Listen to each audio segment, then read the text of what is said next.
আসসালামু আলাইকুম। সুপ্রিয় দর্শক, সম্প্রতি ইরান তাদের মিসাইলের যে সম্ভার তা দেখিয়েছে বিশ্ববাসীকে। তারা দেখিয়েছে যে একটা ঘাঁটি, তার ভেতর দিয়ে তাদের দুজন কমান্ডার গাড়ি করে যাচ্ছেন এবং দুদিকে রয়েছে মিসাইল সারি সারি করে সাজানো। এখানেই ইরান তাদের অস্ত্র প্রদর্শন শেষ করেনি। এবারে স্থানীয় গণমাধ্যমে এসে তাদের পদাতিক বাহিনীর কমান্ডার কিউমার্স হায়দারি বেশ কিছু তথ্য তুলে ধরেছে, যা শুনলে অনেকেরই পিলে চমকে যাবে। কি বলছেন তিনি? তিনি বলছেন যে ইরানের বেশ কিছু অত্যাধুনিক অস্ত্র রয়েছে, যা গোপনীয়, এমনকি তার ভাষায় অতি গোপনীয় অস্ত্র।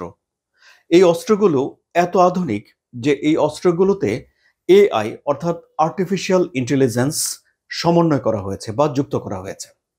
এবং এই অস্ত্রগুলো এই কমান্ডারের মতে অর্থাৎ ব্রিগেডিয়ার হায়দারির মতে শত্রুর যে কোনো আক্রমণে রুখে দিতে পারবে এবং যে কোনো জায়গাতে তারা শত্রুকে কাবু করে ফেলতে পারবে। এমন এক সময়ে ইরানের এই কমান্ডার এই তথ্য সামনে নিয়ে এলেন যখন পরমাণু বিষয়ে একটা চুক্তি করার জন্য যুক্তরাষ্ট্র এবং ইরানের মধ্যে ধারাবাহিক বৈঠক চলছে। দুই পক্ষের বিশেষজ্ঞরা বসছেন আলাপ আলোচনা করার জন্য কিভাবে একটা চুক্তিতে পৌঁছানো যায় এবং চুক্তির শর্তগুলো কি হতে পারে তা নির্ধারণ করার জন্য। একই সময়ে ইরানের পররাষ্ট্র মন্ত্রণালয়ের মুখপাত্র জানাচ্ছেন যে কিংবা অভিযোগ করেছেন যে ইসরায়েল বসে নেই, ইসরায়েল এই আলাপ আলোচনাকে ফেস্তে দিতে চায় বা ভণ্ডুল করে দিতে চায়। কেন ভণ্ডুল করতে চায়? কারণ ইসরায়েল একটা সুযোগ খুঁজছে, যে সুযোগ ধরে তারা ইরানে আক্রমণ করতে পারে। সুপ্রিয় দর্শক, আমরা জানি যে উন্নত প্রযুক্তির বা লেটেস্ট প্রযুক্তির অস্ত্রের জন্য ইসরায়েলের নাম রয়েছে বিশ্বব্যাপী। এমনকি ইসরায়েল ন্যাটোর সদস্য না হওয়ার পরেও ন্যাটোভুক্ত দেশগুলো উন্নত প্রযুক্তির অস্ত্রের জন্য ইসরায়েলের সঙ্গে যোগাযোগ রাখে। এবং ইরানকে আমরা দেখেছি যে তারা ড্রোন উৎপাদনে ভালো। যুক্তরাষ্ট্রের অভিযোগ রয়েছে যে রাশিয়া ইউক্রেন যুদ্ধে ইরানের উৎপাদিত ড্রোন ব্যবহার করা হয়েছে। তারা নিজস্ব প্রযুক্তির মিসাইল উৎপাদন করতে পারে ইরান, এবং ইরান সাইবার আক্রমণে বেশ পারদর্শী।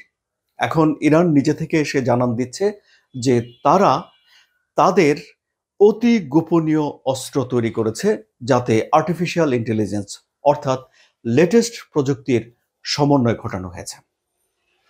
তাহলে ইরানের এই যে পাথরে এলাকা, ইরানের এই যে পর্বতময় এলাকা, ভৌগোলিক যে সুবিধা ইরান নিচ্ছে, তারপরেও ইরানের পদাতিক বাহিনী এখন অনেক দ্রুত দেশের এক প্রান্ত থেকে অন্য প্রান্তে পৌঁছে যেতে পারে এবং তাদের ক্ষিপ্রতা বেড়েছে বলে পদাতিক বাহিনীর কমান্ডার গণমাধ্যমকে সাক্ষাৎকার দিয়ে জানাচ্ছে।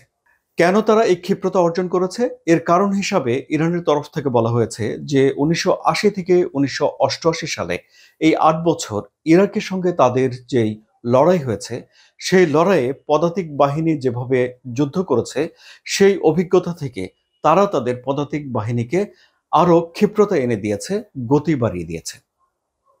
এসব তথ্যগুলো প্রকাশ করে শত্রুপক্ষের মনোবল নষ্ট করা, শত্রুপক্ষের ভেতরে ভীতি তৈরি করে দেওয়ার যেমন একটি উদ্দেশ্য থাকতে পারে, ঠিক তেমনিভাবে আলাপ আলোচনাও ইরান চালিয়ে যাচ্ছে এবং একটি চুক্তির দিকে পৌঁছানোর চেষ্টা করছে। অন্যদিকে ইরান নিজেদেরকে চুক্তির সবল পক্ষ হিসেবে নিজেকে উপস্থাপন করার জন্য এসব তথ্য প্রকাশ করছে বলে বিশ্লেষকরা মনে করছেন।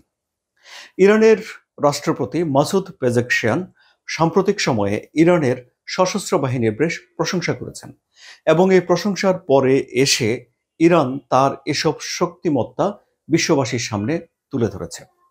তাহলে একটা প্রশ্ন ওঠে যে, সুপ্রিয় দর্শক, ইরান যে তার এই সামরিক সক্ষমতার প্রদর্শনী করছে বিশ্ববাসীর সামনে, এর মানে কি? যে কোনো হুমকিকে ইরান মোকাবেলা করার জন্য সামর্থ্য রাখে বা প্রস্তুতি রাখে, এই বিষয়টি জানানো? আপনাদের কি মত? কমেন্টে জানান এবং এই আলোচনা যদি ভালো লাগে তাহলে সাবস্ক্রাইব করে চ্যানেলের সঙ্গে থাকুন।